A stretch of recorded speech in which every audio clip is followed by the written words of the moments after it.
Oke, assalamualaikum warahmatullahi wabarakatuh. Kita lanjut lagi ke pertemuan yang keempat. Ini akan membahas tentang materi anemia. Ini salah satu penyakit defisiensi yang biasa terjadi di rentan usia tertentu. Bisa terjadi pada ibu hamil, wanita usia subur, atau misalnya pada anak-anak sekalipun. Ya, jadi anemia sendiri adalah penurunan volume eritrosit atau kadar Hb sampai di bawah rentang nilai yang berlaku untuk orang sehat. Nah, anemia gizi besi atau anemia defisiensi besi ini merupakan masalah anemia yang paling umum terjadi. Jadi kekurangan gizi yaitu zat besi ini merupakan salah satu penyebab yang paling sering muncul menyebabkan anemia. Dapat terjadi pada semua kelompok umur, baik itu wanita hamil, usia reproduktif, balita, dan anak-anak. Gejalanya ada 5L, yaitu lemah, letih, lesu, lunglai, dan anoreksia, sakit kepala, sering ngantuk, pucat, muka, selaput lendir, kelopak mata, bibir dan kukunya pucat, cenderung pucat. Terus ada yang disebut dengan koilonsia, ini seperti tampilan fisik kuku yang agak cekung ke dalam, lalu sering berdebar, dan gejala timbul setelah beberapa tahun bila simpanan atau storage dari besi itu cukup dalam hati dan sumsum tulang.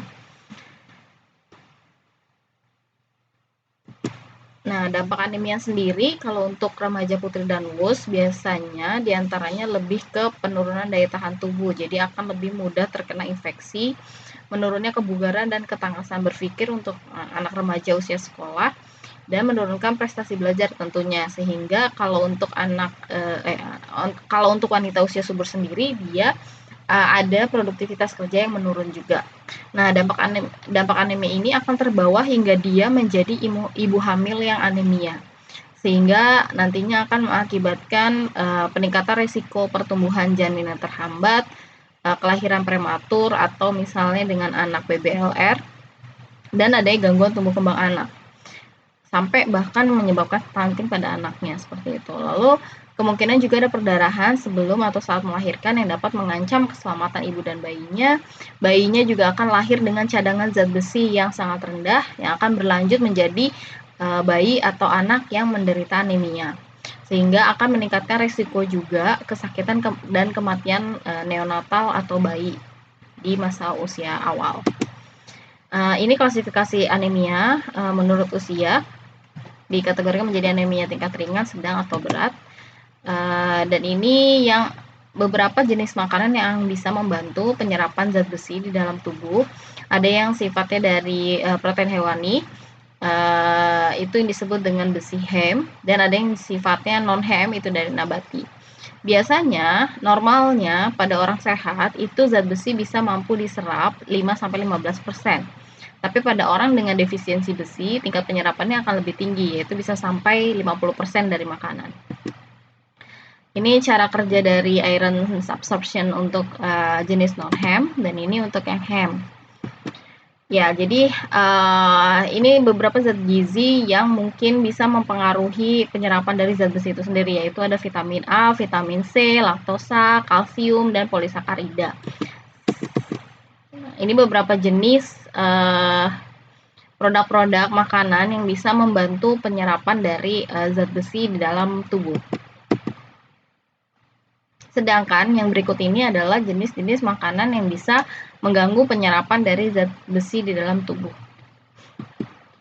Ya, ini beberapa jenis protein dan absorption ratio dari kemampuannya untuk diserap dalam tubuh itu seperti apa. Jadi di sini kalau kita lihat ada hati, baik itu hati sapi atau hati ayam, dia mampu terserap zat besinya itu sekitar 3,5 rasionya.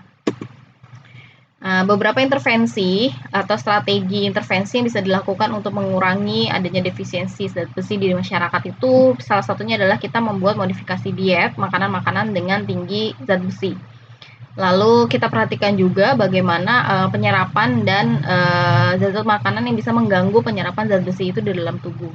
Lalu bisa juga diberikan suplementasi besi, terus fortifikasi makanan, atau misalnya dari segi industri kita lakukan fortifikasi di makanan bayi, atau misalnya di makanan-makanan yang umum digunakan, bisa itu tepung, terigu, atau minyak, itu kita lakukan fortifikasi. Dan pastinya harus dilakukan screening sedini mungkin pada anak-anak itu bisa dilakukan untuk mencegah adanya stunting atau masalah gizi lain di kemudian hari. Ini beberapa strategi penanggulangan anemia, kita lakukan KIE, ada social support di situ, advokasinya, empowerment, dan materinya lebih ke perbaikan makanan yang membantu dan menghambat penyerapan zat besi seperti apa dan apa saja, lalu gejala-gejala anemia yang sulit yang dikenali, sumber-sumber makanan tinggi zat besi, dan suplementasinya. Suplementasinya sasarannya siapa, jenisnya, dosis, dan cara penggunaannya serta lama penggunaannya itu harus diperhatikan. Nah, fortifikasi ini yang sudah dilakukan baru sebagian pada bahan makanan seperti susu, mie, tepung, dan garam yang sudah difortifikasi. Nah, untuk zat besi sendiri biasanya ada di mie atau misalnya di tepung terigu. Strategi yang berkaitan di sini ada misal perbaikan lingkungan berkaitan dengan hygiene sanitasi di lingkungan tersebut, terus imunisasi yang lengkap, pemberian kapsul vitamin A, antelmintik atau pemberian obat cacing untuk anak usia sekolah, dan PMT. Nah, intervensi tablet tambah darah ini juga harus diperhatikan. Ini berdasarkan dengan kebijakan dari Kemenkes, di mana pemberian tablet tambah darah untuk remaja putri dan wus itu diberikan secara blanket approach.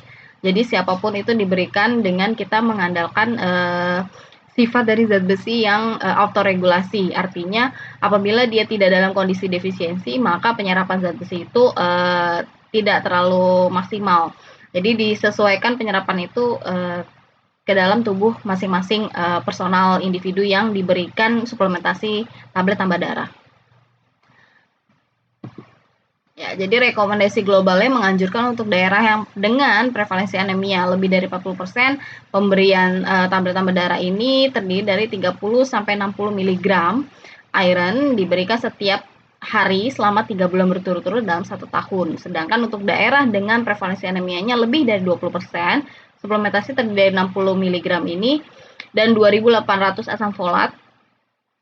Jadi ada tambahan asam folatnya diberikan 1 kali seminggu selama 3 bulan. Dan di off 3 bulan kemudian lalu dilanjutkan lagi 3 bulan lagi. Itu menurut WHO 2011. Oke, terima kasih. Ini mungkin materi kita yang keempat, kita lanjut lagi nanti di pertemuan berikutnya tentang gangguan kekurangan yodium. Terima kasih. Wassalamualaikum warahmatullahi wabarakatuh.